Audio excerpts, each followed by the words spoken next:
사실 순자산 규모에 따른 개인의 은퇴 결정은 각자 처한 상황에 따라 차이가 날 수 있습니다.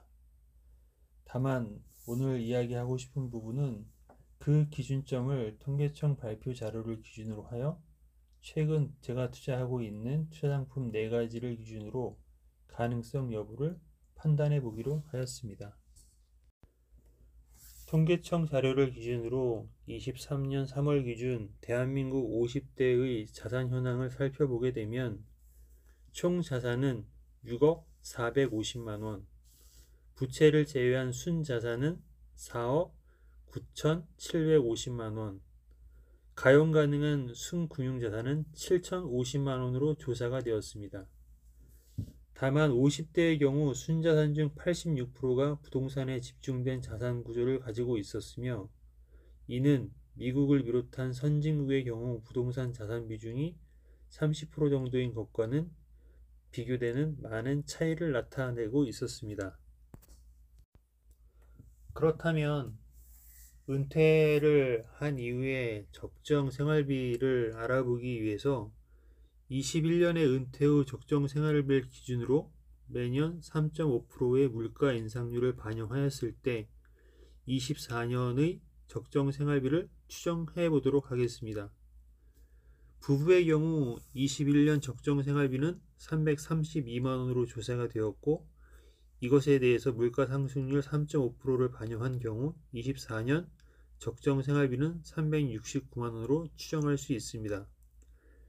1인 가구의 경우 21년 적정 생활비는 208만원으로 조사가 되었고, 같은 상황으로 물가 상승률 3.5%를 반영한 경우 24년 적정 생활비는 230만원으로 추정할 수 있습니다.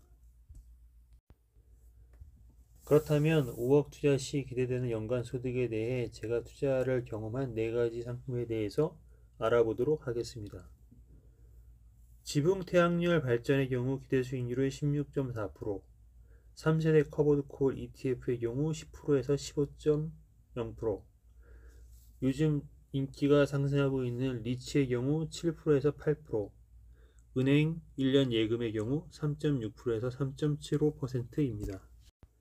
다만 태양열 발전 투자의 경우 기타 투자 소득으로 27.5%의 기타 소득세율을 적용하였습니다. 첨부된 자료와 같이 1인 가구의 경우 7%에서 8% 정도의 투자 수익을 확보한 경우 은퇴가 가능할 것으로 보이며, 부부의 경우는 최소 12% 이상의 투자 수익률이 확보가 되어야 투자금 5억으로 은퇴가 가능할 것으로 판단이 됩니다. 다만 이 경우에도 화폐가치 하락에 따른 인플레이션에 대한 영향은 이후에 충분히 반영할 필요가 있다고 생각을 하고 있습니다. 각각의 상품들을 보게 되면 지붕태양열 발전의 경우 한정과 20년 고정가격 장기계약으로 안전성을 확보한 상품으로 분류가 되고, 3세대 커브드콜 ETF의 경우 가격 상승 시 오리지널 대비 90% 이상 유사한 상승의 결과를 보여준다는 결과를 8월 5일 블랙 먼데이와 9월 20일 미국 금리 인상 후 둘째 날 비교를 통해 검증을 하였습니다.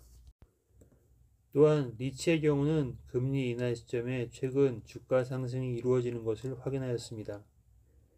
위 표와 같이 한쪽에 올인하는 경우가 아니라면 위험 분산을 통해서 부부 또는 1인 가구의 적정 생활비 확보가 가능하다는 판단입니다.